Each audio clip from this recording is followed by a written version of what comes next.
you smell what the Luke Willson is cooking? Girl, you know it's true. Hour 2 Overdrive continues. I love that Milli Vanilli, man. It's just a great, great song. It is a great song. It's fraudulent. Luke is in here with us. But it's pretty good. It's a pretty good track. It's great to see someone else who was in the big leagues. Yeah, there he is. Luke Willson, a professional athlete. You know what I thought was real scummy yesterday? Real scumbag move. Your partner, Generally, when you guys have a good weekend, he'll put a tweet out there like, let's say you guys hit 2 and we miss our pick. He'll be, Hayes and bro, 3-0. Yesterday, because we all went 100%, but you guys had more games than us, your overall record was 2-1. But this guy, because he's a front runner and a scumbag, tweets, Hayes and bro, 2-0 on the weekend. No, you weren't. I know. You might have been like, it's fake news. I mean. And I know he loves the Trump dance. I know it's his jam. That is his thing right now. But that's trash. Be an honorable competitor. You guys did pick a winner in the afternoon. It was a very good pick. Tough game. Very tough game, and you picked a winner. Doogie tried to jam me. He's not wrong that on our picks, we did go 2-0. I just want consistency. I just want consistency. Well, I got to stick up for my Don't guy. claim you're 3-0 then when we miss one. You know what else Brothers got? He's got a nothing. He's got a security guard vibe to him, and doesn't he scream? Give him a little bit of authority. What do you mean? Where it's like, don't touch my guy? Or Mr. and Mrs. Soto, you're not allowed in this part of the park because we referenced this clip. Do we have this? Is John Heyman. Wait till you hear this. This is the most afraid human being on earth. Yeah, this security guard up at Yankee Stadium, and I think this fits all three of you because you would have dealt with a million security guards, and again, some of them I'm sure were more like mall copy than others, or a little bit more, hey, watch it, you're not allowed, or especially if you're a rookie, they probably thought they had some authority over you or what have you. But John Heyman of MLB Network had this report on what Juan Soto maybe was a little bit disappointed with in terms of his time with the Yankees. One little issue, and I asked Juan Soto about this after they lost the World Series. I took him aside and asked him. There was one little issue with the Yankees where a security guard booted either his mother or his father out of some area, and there were some negative feelings at that moment. Now, this, I think, is back in April or May, and the same guy did it to his driver and chef, and the chef had to wait, and driver had to wait out in the rain. And, I mean, Soto is a family guy. He was not too happy. So if you're that security guard right now. Who is that? Who's the security? Who is the reporter? That's John Heyman, right? Is he like a credited human being? Well, he did report that Aaron Judge was signing with the Giants and then had to rescind that pretty quickly. He's pretty But connected. what happened, Partsy, is Juan Soto was going to sign with the Yankees, and it was between the Yankees and the Mets, and this guy brought up the idea that maybe the security guard pissed his family off and he left the organization. Do you think that's greasy? Because there's a part of me that thinks the security guard now is probably like, dude, I'm a dead man now in the Bronx. There's like, how am I going to get out of here? A 0% chance that this man reporting has any. I mean, that is the most embarrassing report. First and foremost, if Juan Soto wanted to be a Yankee, and what was jamming him up was the security situation.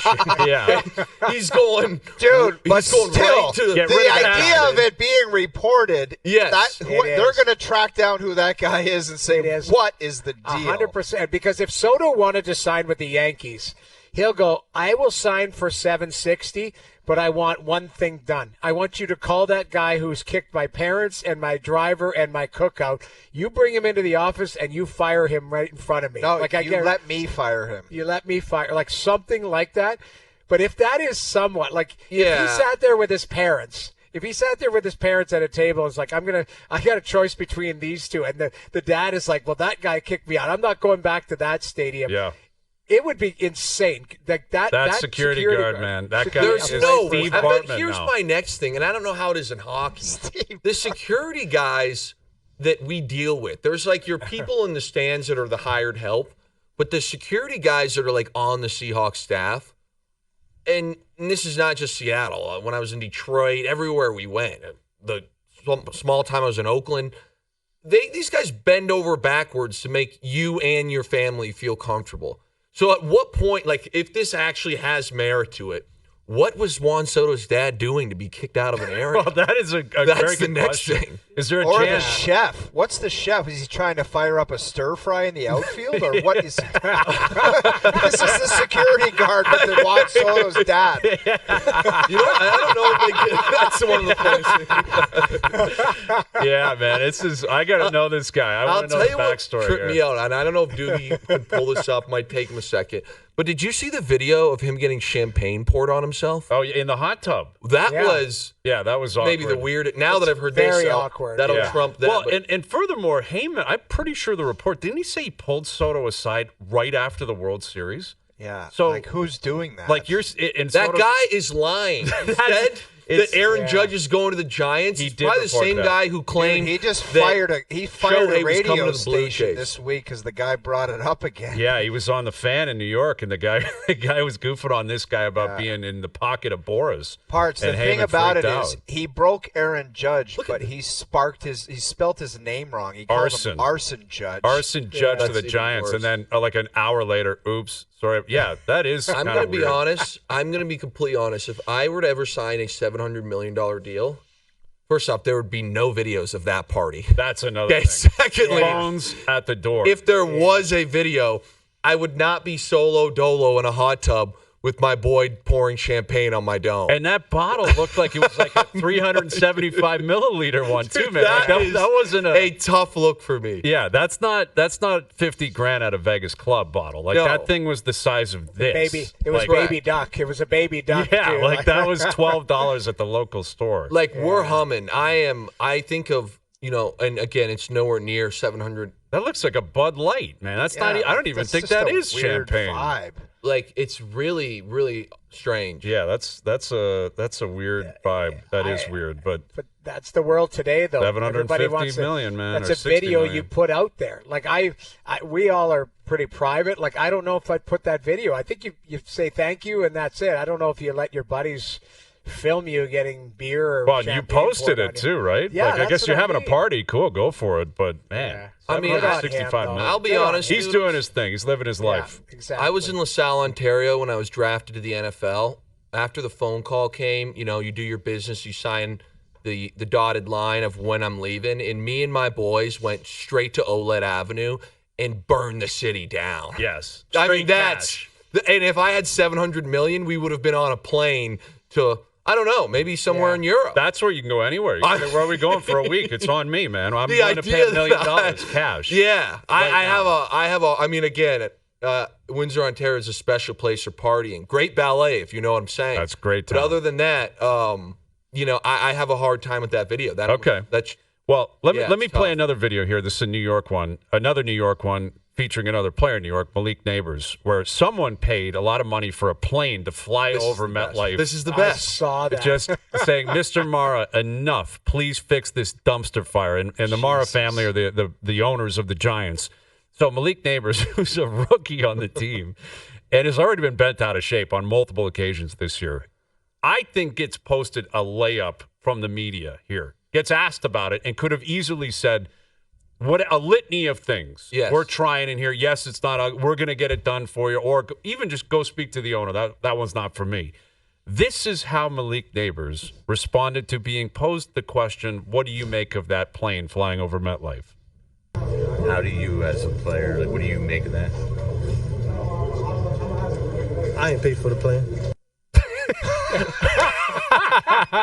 I ain't paid for the plane, and then turns around, end of discussion, and leaves. Yeah. Yeah. Like, what an answer. I like it. You like that? I like it. What is he saying then? That Well, it this was is a almost dumpster like fire? saying if I thought about it, maybe I would have paid for that guy. Yeah, I agree, Partsy. But did I anyone like it. think that he was paying for it, like Malik Nabers? No, but I think it's a shot. It's a like. Does he have the right to give a shot? He's a rookie in the league. That's fair. What has I'll he take done? that take, but here's my thing. I do look at Malik Nabers, especially early on. Okay, when Daniel Jones was still in New York Giant, it was like, man, they got a little connection going on. Yes. It's tough because you look at these guys and a guy like Malik, and this is where I feel for him, where I actually think he's talented enough, to be the offensive rookie of the year, be that guy where, hey, he becomes the next Jefferson or the next Jamar Chase. And I'm not saying he can't become that guy, but right now he needs help around him in order to become that guy. Mm-hmm. And you look at it now, like Drew Lock yesterday was Mary's lost little lamb out there for 3.5 quarters. They managed to get 11 points. I mean, I feel for the guy when he's probably sitting there going, yeah, I'm a rookie, but he's the best offensive player on that team. He's really been the only bright spot on offense on the team. He probably thinks his name should be out there. He was great the first 5 or 6 weeks. Yeah, and they're jamming him. Yeah, I hear you. And one of the things you expect as a player is that the organization would want to win and be professional. And clearly, the New York Giants are not those things. Dude, they all want to win. The Jets, the Giants, they just suck, and they have no direction and no leadership up top. Sorry, it's a joke. Right. I agree. And it's lost again. I look at Deion Sanders right now, and people were dogging him, being like, "Yo, there's certain places my kids aren't going." And I heard that and was like, if I had the power Deion Sanders had, I would be saying the same thing. Would the Giants and Jets be on that list for you? Absolutely. Which is amazing considering Eli was like, I'm not going to San Diego. I want to go to New York. Yes. And now it may actually Now, be Coughlin reversed. was a different – I would not put the Giants, when Tom Coughlin was there, in the same category as how they are right now. Yeah, listen, Eli won 2 Super Bowls there. Yes. So it worked out pretty well for him. But I get it, because this is the thing. It's like, man, you could have as much talent in the world. You get put into a bad organization, things aren't going to go well. You look at the Cleveland Browns. I mean, Baker Mayfield's a prime example. They picked this guy first overall. They ship him out of town. Baker won a playoff game for these guys. Mm-hmm. The Browns have been an abomination ever since. Baker Mayfield is, a top 10 quarterback in the NFL right now? He's been great. He's been great. Yeah, he's been really good. So I sit here and say to myself, like, I get it, and it's tough. I don't mind Malik Nabers saying I didn't pay for it. He doesn't disagree. Okay. All right. Is that weird? Listen, he said what he said. I ain't paid for that plane, and then he took That's off. all time. That's an all-time line. How do you look at like the Bills and the Chiefs yesterday, where the Bills, they gave up a ton of points to the Rams. Yeah. Rams offense has not really been clicking all season, and it clicked yesterday. Yep. And McDermott's now on the firing line for the timeout late, them going for the sneak, and it not working, and the reaction to all that. All of it justified, in my opinion, the heat that he's taking and where he's at. Because McDermott is a guy that when it gets tighter later in the season, he has put himself in bad places. Dude, what do you mean the firing line, Hayes? They're 9-3, dude. Well, listen, they've been a playoff team for 4 years. And a lot of the issues Bills fans have by the end of the year is, does McDermott have what it takes to really close out games? Yeah. And then you look at the Chiefs, who are 12-1. And they've won back-to-back Super Bowls, yet it's the weirdest 12-1 season ever. This like they doinked one in last night. He called them frauds. He did call them. He called them covering frauds. No, he didn't. Yeah. No, he didn't. He may have called them outright frauds. But they did win, but didn't cover last night. Which so was gross because it was 13-0. I know. I thought they were going to run away with that. We're good, and I'm going to be putting a Rick Barry tweet out there very soon. Rick and his short shorts. Rick had to stay away last night. All of a sudden. But so, where are we at in the top of the AFC? So, to be honest with you, and again, I hope Bills fans, because I know I go at them pretty tough, I think that was probably what I needed to see because they should not have been close there. So, Josh Allen, to me, can overcome Sean McDermott. That's just the reality. The idea that the Bills are going to have another game where Puka Nacua makes 3 of the best catches, the best 6 catches in the NFL this year. Matthew Stafford looked like he turned back the clock 15 years. And in the same breath, be it only down 2 points. They also gave up a punt block touchdown. So you take that out, technically we're winning the game. Mm-hmm. So I sit here and say to myself, for the Buffalo, I thought it was the best case Josh Allen could make for MVP. But you talk about Buffalo's defense. Where I worry, though, is in now game film prep. Of the 37 points they gave up on defense, again, because of the pump blocks, -7 there, I now sit here and go, okay, as a player, what would happen when we got gashed or we got shut down on offense? The next week, that team sees all that film and says, okay, even if this is not something we normally do, clearly it worked very well. They had a hard time stopping it. We need to put our own wrinkle on what the Rams just did. And now I look at who they're playing next week. The Ben Johnson-led Detroit Lions offense. And Detroit's getting, I believe, Taylor Decker back as well, and they're hanging 30 on everybody. So now I sit here and say if they don't find a way to win that game, which I think they got a shot. I really do believe they have a shot there. But if they don't find a way to win that game, and they get another 30 hung on them. Now, all of a sudden, you've got two great films to study from of being like, okay, how did the Rams hang 37 and how did the Lions hang whatever it's going to be? And you're going to the playoffs, and if they lose that, again, we don't know exactly, but at some point, they're probably going to have to see at least two of the following three teams: Baltimore, Kansas City, and Pittsburgh. So I sit here and say, especially with a Kansas City team, great coaches, Andy Reid sees that film yesterday, compares it to his own, and says, okay, this really worked. Let's run this. That's where I think more of the X and O's jam them up. Mm-hmm. But all in all, I didn't think the loss was that much of an indictment on the Bills. Yeah. Well, because Josh Allen is one of the phenomenal. best games I've ever seen. He's a phenomenal. He's a phenom. I mean, guys, the picks aren't there anymore. That's the biggest thing year over year. Like he used to fumble balls away. He would pick balls. Like he threw a million picks, or it seemed that way. And he's just not putting his team in a bad place. No. Like he's controlling the football and he's moving the chains, and he looks incredibly dialed in with probably maybe the least amount of talent offensively around him. Totally. At least over the last few years. The next thing I'll say is that, and we talk about the turnovers and how he hasn't had hardly any, but what I also think is, like, you look at yesterday, James Cook had 20 rush yards. I think he averaged 3.3. So he literally had no run game. They're down $1 million in the second half. And everybody knows, like, okay, they're throwing every play here. And Josh Allen's still, like, when you become that one-dimensional, that's generally when the mistake happens. Hey, we're pressing a bit. We're down 10 with the Kirk Cousins type vibe. Correct. Yeah. You know? And now all of a sudden it's like, hey, he's still doing it.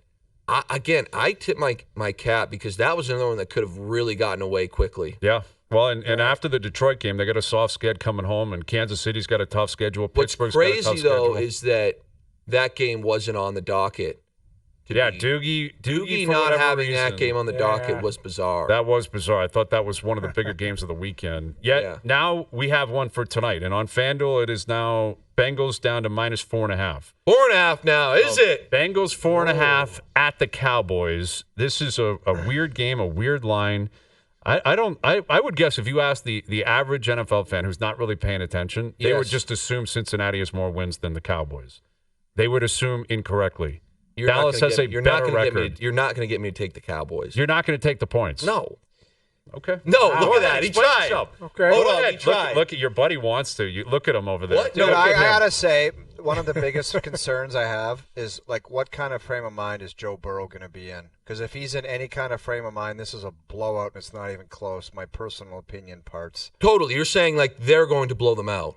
Do you think the Bengals will win big tonight? Correct. Yes. When do the Bengals ever beat anyone big? Tonight. Okay. Crappy First off, teams. They beat crappy teams. All right. It's only 4.5. It was 6.5. I know. It's been bet down significantly. I mean, I sit here and I think about the Cowboys. They lose to the Eagles 34-6. They lose to the Texans 34-10. They beat the Commanders, who are not as good and clearly have not been playing as well, which is the division opponent. And then they beat the Giants by 7. They beat the Giants by 7. Dallas stinks. There is no way I can sit here and take Dallas to cover this tonight at 4.5.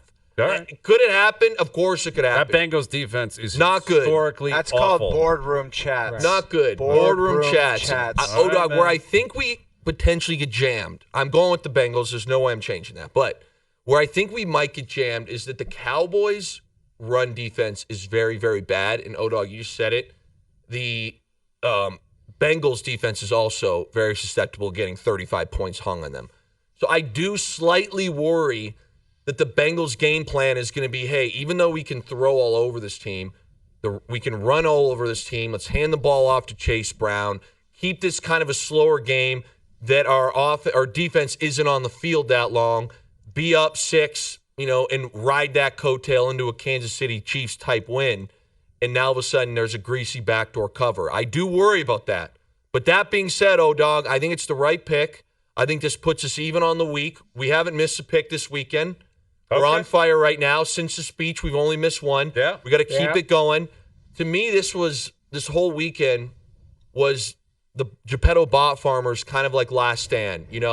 They sat back there. They said we can weather the storm. They threw the kitchen sink at us. Doogie tried to jam us with a tough game. We absorbed that. Mm-hmm. We keep it even here. Next week, the floodgates are open. All right, we'll see, man. We've heard that a lot. That's very Yankee Stadium security guard vibes. Just loser vibes. Security guard. That's fine, man. There's no way that's a true story. Play the I don't video know, again man. of the security guard with the baseball The bat. baseball bat is That was so Who is funny. that? Stu Steiner or whatever his name is. Soto's parents try to get into Yankee Stadium. They just take a beating from whoever it is. But yeah, hey, listen, whether you believe it or not, Yankee fans are going to jump on that. Right, because sure. what I love about this, and it's such a loser's mentality, admittedly, because the Jays were in on this guy and they didn't get him. At least he's not in the AL East. At least he's not a Yankee or a Red Sox. okay, but and can now I he's a ask you Met. one question? You're a baseball guy, and then I'll shut up. Here it is. Here it is. Welcome to Yankee Stadium. Come on in. Yeah. How do you say no to the New York Yankees with that amount of money?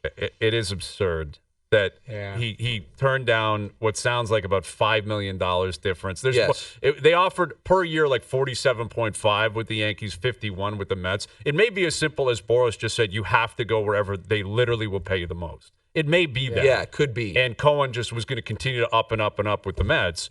But I'm with you. At some point, it's your life. You would think, you're telling me I'm going to get $760 million to be a Yankee? Like, I'll take that. Yeah, and I look at because then I'm a Jeter. Yankee. Correct. I look at Jeter and say, you think of baseball, whether you hate the Yankees or not, the pinstripes, the Yes. Yankees, it's like you can be in baseball, You're your Monument baseball Park. You're a Yankee. The idea exactly. that like you do that for the Mets, it's like, okay, sweet. You'll be Crazy, next to man. Mike Piazza, Yeah, crazy. not Babe Ruth. That's what's coming, man. That's Or what's Luke coming Gehrig. for Juan Soto. But their security is top notch, Crazy. and everyone's allowed in. All right, you guys are locking it in. Bengals minus 4.5 on FanDuel. Timo and Wilson. Good luck tonight. Thank you. Good luck tonight. There he is, Luke Wilson. Sheldon Keefe coming up, and we'll announce what we're getting up to tomorrow night on TSN. Overdrive continues. TSN 1050 and on TSN 4. All right, Leafs back in action tomorrow night down in Jersey playing the Devils. That game will be on TSN 4 tonight, and so will the Overdrive crew. Oh, you're there every single game, but Noodles, you and I, we're joining We're going to be on the panel for the game tomorrow night with Duffy, and we cannot wait for it. Bring in the heat tomorrow night. It's what you call an overdrive night on the panel. I'm really looking forward to it. Hayes, it must bug you a little bit because you're used to driving the bus and you got to be like an analyst now, but you got it, man. I got it. We'll figure it out. Yeah, done JD it will be running the before. show. We've done it before. We did it last year. This is just, it's the same old rodeo for us, man. Well, by We can't by wait. the end of the night, he'll be trying to push Duffy out, and I got this, James. I and might I'll give him a poke. throw to a break or something like that. Oh, He'll be remember fine. I did that don't a couple think we years don't. ago, and I jammed that up. I was like 15 seconds late. Dude, the Harvey's commercial was almost over and Hazy was still blabbing. Yeah, I know. That was an amateur move. That was tough. Yeah. But it's going to be like deja vu for us because last year when we did it, the year before we did it, Sheldon Keefe would have been a part of that broadcast. Yep. And Sheldon will be a part of it tomorrow night. Obviously on the other side, though. Here he is, the head coach of the New Jersey Devils, Sheldon Keefe. How you doing, Sheldon? Doing very well, guys. Very well, thanks. Yes. Do you get PTSD thinking of Mark Masters interviewing you before the game tomorrow night? No, man. No, you know what? Those are the little things. As I've been asked, this is not my first Toronto interview here today, and been asked a lot about some of the similarities or differences, but not having to deal with the likes of Masters on a daily basis would be probably the biggest difference. That said, as we all know, he's one of the best. Yeah. So But, Jersey a few less broadcast, questions here. Jersey broadcast, you're not doing a pregame interview? I've yet to do one this year, except for when Masters was in town back in October. I love it. Well, he'll be there tomorrow, man. Be ready. And we're looking forward to it. It's going to be fun tomorrow night. We're going to be on the panel for the game. And there's a lot going on down in that New York area, man. Have you spotted Juan Soto today? Any buzz down there in Jersey about that kind of money or what? Lots of chatter around and about it. They certainly love their sports teams here in Jersey, New York, and lots of chatter about it for sure. There's no shortage of hype for sports fans around here. So yeah, it's making big news. That's a lot of cash. A lot of cash, and I'm curious as a coach, what that's like. Like last year when Willie got his deal and Austin got his deal. Like how do you handle that kind of stuff as a coach when a player gets paid that kind of money, and all the team knows it, all the boys know it, the media is going to be buzzing about it. What kind of role do you play in kind of introducing that contract into the room if you do at all? Yeah, I think you do that. I think the first thing is it's not. The money, of course, is significant, and you can kind of make light of it that way. But it's a player making a commitment to the team. It's a team making a commitment to the player. So I think that's the big part of it. I was there, and kind of broke the news to the team that when Willie had signed his extension, and you're making that connection. I think that's the important thing is the commitment made on both sides, and there's lots of cash involved too. You want these players, you want everybody to be well paid. I think we all want to be able to maximize our worth and all that kind of stuff, and do so within the restraints of the salary cap and still allow the team to be competitive, all those kind of good things. But I want to see guys well compensated. Absolutely. With Sheldon Keefe, head coach of the Devils, Leafs Devils tomorrow night on TSN 4. In terms of your approach, you guys are off to a great start. Obviously, you've had a lot of success down there. How much of the philosophy you had here in Toronto, systematically, your approach to players on a team basis, individual basis, how much of that is carried over to your job in New Jersey and the way that you're coaching the Devils? A fair bit, I'd say. I believe what I believe in terms of the game and how to put together a system and a structure and the things you want to emphasize. That said, it is a unique team and a unique group. I think it's a team that didn't make the playoffs the year before, has only made the playoffs, I think it's twice in the last 12 years. Someone like Jack Hughes has only played in the playoffs one time. We've got a lot of work to do here in terms of setting the foundation on the team. I inherited a different situation in Toronto. Here we've got a good team, and we like where we're at here to start the year, though I certainly still go to the rink with a long list of things to improve on. We got a lot of work to do to set a foundation here to be competitive year over year, and then ultimately be a team that's knocking on the door and trying to find its way through playoff success. But I think with our work habits and our detail and structure defensively, and our competitiveness and our overall habits and routines and everything that we do at the rink, away from the rink, like all that sort of stuff, we're really trying to button up and get to a high standard here, and so far the players have certainly bought into it.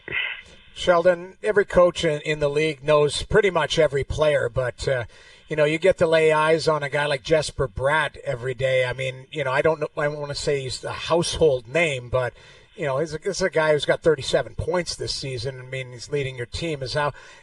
Did he surprise you how good he is, or did you know how good he is, or just shed some light on how well he's played for you?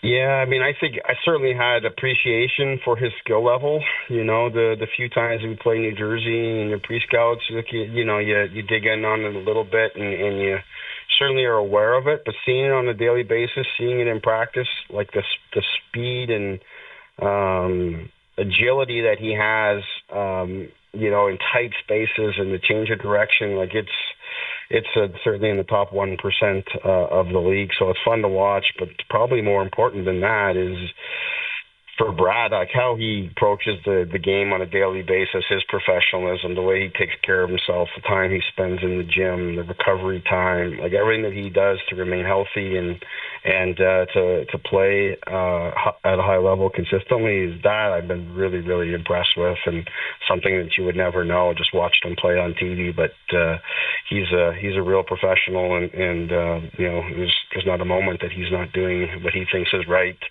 to better himself for the next day. So that's been equally impressive as the talent. With Sheldon Keefe, we always discuss, a former coach coaching against his ex-team and how he would have all these inside secrets. And can you confirm or deny if that's actually accurate? Like if you're game planning against Matthews, Nylander, Marner, like you would know them as well as anybody. Do you feel you know how to stop them better than anyone else could in the league? Where do you stand on that? Oh man, I don't know. I don't like when you're dealing with players like that. We just played against McKinnon and McCarr just last night, and you're playing against these exceptional players. I think you put a plan in place that is the same. Like, it's not any different than what you do for any other team. Like you got to limit their time at the puck, got to limit their time in space. I don't think there's any real schematic or structure type thing that is going to really frustrate them. that's not. I don't think any of that insight really is helpful. It's just the obvious things. You know, you gotta be on top of them. You got to make it hard for them to get to the net. You got to force them to defend and keep the puck away from them as best you can. You also got to live with the reality that they're going to get their looks. So you got to do your best to deny it and defend it, and hope that you make good on your chances. It's no different for us. You know, we've already approached them. This is the second time playing them, and you know, I'm trying to look at their games and things that I can really talk about. But you know, the principles are what they are. We just got to be good no matter who we're playing.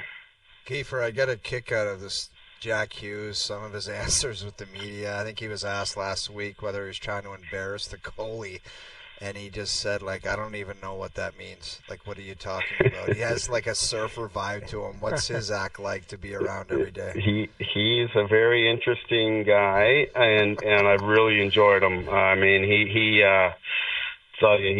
you know, clearly, you know, very much, you know, raised in a hockey family and knows the game extremely well, but he's very, very confident and very, very competitive at the same time, and I don't think he's got much time for any crap outside of you know, the business and what he's doing on the ice, how he can help our team win. So I think, you know, I got a kick out of his answer there. It's not surprising at all, but we've had great exchanges. You know, we pushed each other, and we're kind of helping to figure each other out and how we can help our team get to where we want to be. And to me, he's playing exceptionally well. You know, his play with the puck is phenomenal, but he has really been committed to the defensive side of the game, winning puck battles, getting the puck back, like all things that I think are required for any top player to be good at to help lead your team. And he's really, really bought into that, I think, at a higher level than he has previously in his career. And as I've told him, these are the things that I need from you, and you deliver on them, do everything that I can to put him in a position to succeed, to utilize his strengths offensively. And I think that so far that give and take has worked out well for us.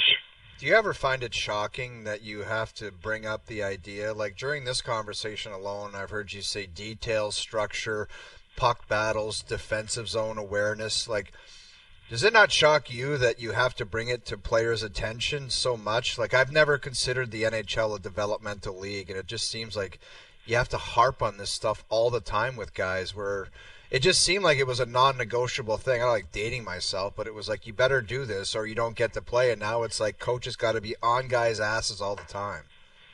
Yeah, I mean, I think it's a combination of just the era of where we're at, like, and you know, the way these players come up through minor hockey and stuff, and I don't think these other areas of the game are prioritized just, you know, the same.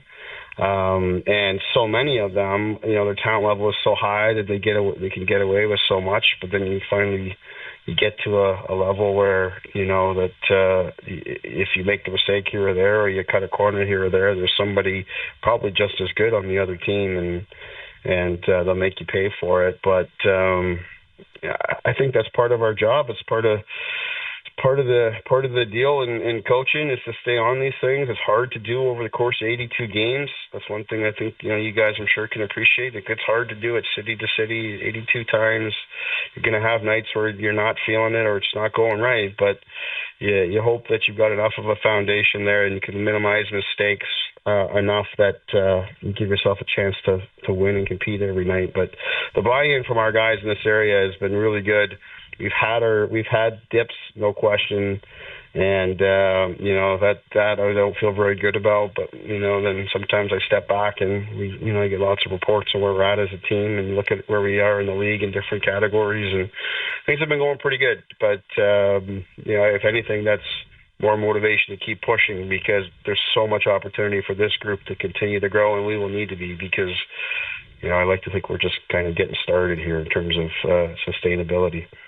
How nice is it to look back and, you know, see a guy like Markstrom, and Jake Allen's played well for you as well. So you've got it's a veteran tandem. Both of them have been starters in the league. You know, Marky's an elite starter, a guy who's been a superstar in this league for many years. So, you know, how comfortable is that to lay your head on pillow at night knowing you got two guys that you can trust every night?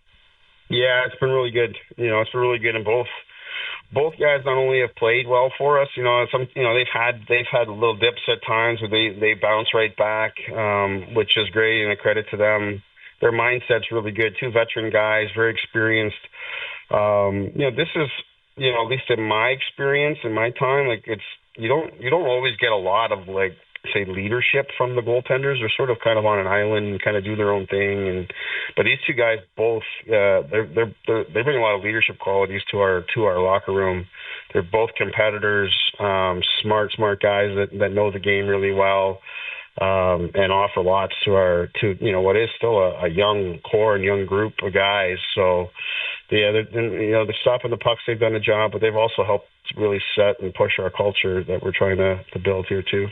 Yeah, I'm sure Noodles will love to hear that. Like, get the goalies speaking out a little bit more, right? Like, maybe it's basically saying I wasn't a leader when I played. Yeah, exactly.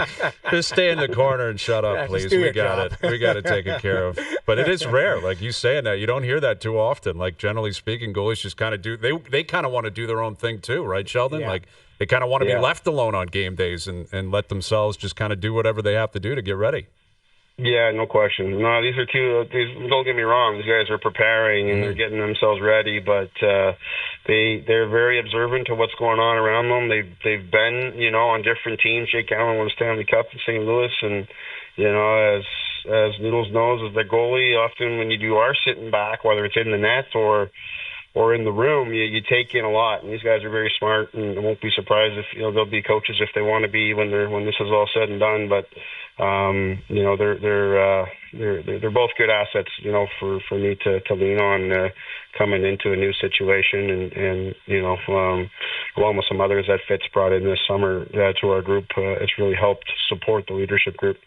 Leafs Devils tomorrow night on TSN 4. He is Sheldon Keefe. Sheldon, Mark will be waiting for you, and we look forward to hearing the pregame. Yeah, give him some hatred tomorrow night, would you? All right, let's try to come up with something. Come up with something, and we'll react to it. We look forward to it. Good luck tomorrow night. Thank you, Sheldon. All right, guys. Always a pleasure. You got it, Sheldon Keefe. Yeah, that's it. That's Isn't that a more relaxed Sheldon Keefe? Like, it just seemed like he was. Yeah, he's not even doing pregame interviews down there. Like, it just, when's the game? Let's get rocking here. And they're playing well. Devils are in a good place. Well, it seems like, okay, it's a Canadian television thing. Maybe it's just a TSN thing. I don't know. But wouldn't everyone be fine if the coach said, I'm going to take a game off, not tonight? Like, do you really need that as a part of the – it's just the same as the players after intermissions. It's like, I could care less if they ever did that again. They're tired. They want to get back in the room. And it's like, yeah, we got pucks in deep and we were forechecking hard. It was great. Thanks. Well, I would say 95 times out of 100, I would agree with that until I saw Tom Wilson do an interview over the weekend. I love Tom Wilson. I love that he accepted that interview. He was with Sean McKenzie, and the guy. Half his face is ballooned. Like look at his face. It looks like he has a banana bread stuffed in the side of his face. Right. The inside. I loved what he said, though. He's like, my dad, like he brought his dad into it. And, all I could think about is you and your dad had these conversations where your dad's like, if you're not hurt, you're playing type of thing. Like, I swear, like it was almost like he said the same thing. He's like, my dad always said, like, if you can finish the game, finish Jamie, it. That's why I find it bizarre, like all these guys where it's like, I know people on the inside that'll be like, nobody knows what the hell's up with this guy. If my old man ever called me or my brothers and said, why aren't you playing? And I just gave up some nonsense. Like, I don't think they would talk to me until they would disown me. Well, not disown me, but they would be so disgusted and embarrassed, which therefore would make me embarrassed. I could never live with myself. Yeah. I mean, it's 100% valid. And again, like Wilson's tough as nails, it. But he didn't have to do the interview. No. Like, that would have been an easy one to say, guys, can you let me ice look at my face down? My face is on sideways. Right. But he's like, I'll come out and talk. No problem. What do you got? I loved what he said. He goes, actually, I'm getting a look at it on the monitor. He's like, it kind of does look a little rough. Like, I'm sure he was like, what is it, on Tommy Boy? He's like, Richard, do I have a mark here? Not here. Like, not so much there. And then he looks at it on the monitor. It's like, it kind of does look a little rough. Like, that was something else. Serious, man. His face was mashed up, Tom Wilson. But, like, it's weird how Some guys will just be out, forthright in terms of what's going on. This one you can't hide. It's a face. Yeah. Like the guy, there's no hiding it. It's not an upper body injury. We know what happened. But then there's other, players that it's just kind of living in this cloak of secrecy. Like, again, I looked at Matthews' game the other night, and he's since his return, he's had ups and downs, I would say. He's at times looked like he's had that power back, and he's on his edges, and he's moving. There's other times where he just is kind of faded into the game a little bit. And I'm curious if this is just going to be a thing for the whole year. Like, is he still dealing with something? Is he 100%? He's never going to address it. He's never going to say it. If he talks about it, he's always got kind of an attitude towards it where he's not like, how dare you ask me? That's his approach. And I don't know. We're just never going to get an answer. Like, we're never going to know exactly how that guy's feeling. And yeah, I agree. But I also want to give him the benefit of the doubt for, he missed a lot of time. You come back adrenaline, but then all of a sudden you settle back in and you're like, okay, I got to. And they've had a busy schedule. Like, they had nothing, and then all of a sudden a bunch of games slapped together. So now that maybe the schedule caught up to his legs and all of that, I always try to give a little bit of a longer rope to a guy coming back off of an injury, regardless of how special they are or not. Because the night before, a couple nights earlier, when him and Mitch took over in the third period there, was that Nashville? Like, he looked like he was dancing there. Like, you know what I mean? Like, yeah, that's true. So don't you think, Jamie, that this is a coach's fear, regardless of how talented your players are? It's like everyone was gone, and they had this mojo cooking, and guys were contributing. And then the big boy comes back, and it's like you got to take Mitch away from John Tavares, who was playing so well, to get that chemistry going. And then all of a sudden, Pacioretty's back on the scene, and you got to move Nyes away to put And then all of a sudden, they got just kind of a weird vibe for 2 games. Wow. I'm not going to go crazy on the 2 games they played. They didn't play very well, and they probably deserve to lose some games. But it's just that the coach is probably thinking, when all those guys are out, I fear when they all try to get integrated back in the lineup that mojo is going to be kind of sucked away a little bit. And there is going to be an adjustment factor here, too. And that's what I was kind of headed. Because if Max Domi comes back in, Pacioretty, all of these guys are coming back, you have to give them a little bit of leash to get up to speed, too. So it might take away from the product of what you're doing right now, but it's for the greater good, the bigger picture. Yeah. That's the biggest challenge, because you're right. You're jumping on a moving train, and Tavares is flying, but you take away, Marner from him, and you move guys around. They have to continue the train rolling. Like, I always try and just take a collective pause and go, other teams are allowed to, like Pittsburgh was battling like hell to get fighting, those. man. They need those points. Yep. Washington's a really good team too. So it's like, the Leafs are a good team. Washington's a good team. I would argue on some of those other nights with we'll call them the call-ups, maybe the goaltending masked some of it, right? Like, maybe it was a scenario where, maybe they didn't deserve a win on those particular nights, but the goalie made, timely saves, big saves, and they kept rolling and getting points. So over time, it'll all shake out. But, 0-2 over the weekend. But it was, again, you got an opportunity against a very good New Jersey team, and then it's back-to-back. What is it? You got Anaheim on Thursday, and then you got Detroit, Buffalo over the weekend. So you've got a favorable schedule coming up around the corner, too, right? Right. Yeah, exactly. And yeah, it's 2 games. It's not, again, they've had issues 5-on-5, even strength scoring. We all know that. Yeah. And that's, I think, will improve with Matthews feeling better. You get Domi back in. He's got to score. Literally, he's got to start scoring.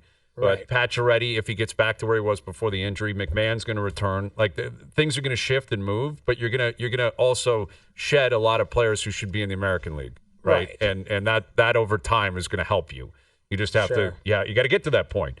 And then there, we'll get into this in the next hour. This Thatcher Demko story, man, is really confusing to me. Do you have an answer on this? Why he just backed up twice over the weekend? No back-to-back games. I don't, and I've been kind of connecting with some people in Vancouver, and I think it's insane noodles. Yeah. Like, it's bizarre to me. We got to get into it because I think it's a deeper conversation. But I would. Thought for sure he was starting against Columbus, and then he didn't, and then all of a sudden it's Tampa. Tampa yesterday, and Lankinen comes bombing out. And it's like, wow, this guy's going to back up twice. Yeah. He's been activated, and he's backing up. Thatcher Demko. All right, more on that into the next hour. Chris Johnston will join us as well. Again, we announced just there with Sheldon. We'll be on the panel tomorrow night. We cannot wait. Leafs Devils tomorrow. Duffy running the show, right? Maybe. Running the show. Maybe. We'll see what happens tomorrow night. Overdrive continues. TSN 1050 and on the TSN app. All right, Chris Johnston coming up. Our best bets brought to you by FanDuel, still to come as well. So much going on in sports, man. With the NHL, the Juan Soto stuff. The Raptors are playing the Knicks tonight. We got a Monday nighter.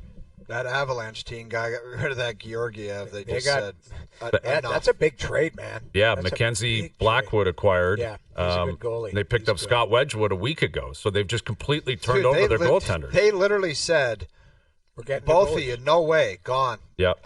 They had to do it. They had to do it. Agreed. They probably had Nate McKinnon going nuts, saying, "Like, are you serious?" Mm-hmm. Well, that game in Buffalo was the end for Georgiev. He gave up 4 goals on 3 shots in the first 8 minutes of the game, and they found a way to come back. That's the thing. They won that game. They won the game. 5-4. Exactly. And they pulled them, Yeah. and even there, they're like, "You're never playing here again. You're gone. Yeah. See you later."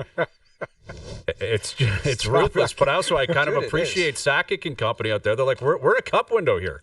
We need 2 new goalies. What I appreciate, and Noodles, it's no disrespect, but it wasn't one of them. It was both of them. Both of you guys are gone. Well, sorry. The young guy's a kid, and they traded him to. Still, to, I like the way they looked at it and said, "Not good enough. We're doing something different." And we need a new tandem. Exactly. It just wasn't one. It's both out the door. Yes. Yeah, both of you. Yeah. No disrespect, Arizona, but you're both gone. Crazy. Both of you are out. Blackwood and Wedgwood running the whole operation now in Colorado, and that's a scary thought. They get average goaltending. They're a terrifying team. If they get better than average. Yeah, that is scary stuff. I agree. Scary stuff for teams within their own division, the conference, the whole nine. So more on that with CJ. CJ will tell us more about how those deals came about, what he makes of the Brady Tkachuk, soft tampering, Sens, Rangers stuff. We'll get into that. What else is going on with the Board of Governors into our final hour. Overdrive continues. TSN 1050 and on the TSN app.